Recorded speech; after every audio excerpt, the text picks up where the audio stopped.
Баршаңызға қайырлы күн достар. Бүгін сіздерге қиярдың 5 пайдалы қасиетімен бөлісемін. Бірінші, қиярдың сығындысы 95% судан тұрады. Бұл оны ылғалдандыруды қажет ететін құрғақ теріге немесе теріге күтім жасауға арналған өнімдердегі мінсіз ингредиент етеді. Сонымен қатар, қияр сығындысы терінің түсін ағартуға немесе жарқырай беруге көмектеседі. Екінші, қиярдың құрамында магний, калий, биотин, А және С витаминдері бар. Олар тері мен шашты ылғалмен қамтамасыз етуге көмектеседі. Қабығының нығайтатын қасиеті бар. Үшінші, қияр тастарды кетіруге және организмде жиналған токсиндерді кетіруге көмектеседі.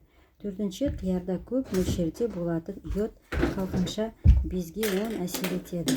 Мидың жұмысын жақсартады. Оның құрамында мидың жұмысын жақсартатын антиоксидант флавинол бар. Қияр қабынуға қарсы. Бесінші, қияр маскалары теріні жасартады және шаршауды басады. Сондай-ақ қартаю дақтарын кетіруге немесе теріні ағартуға көмектеседі.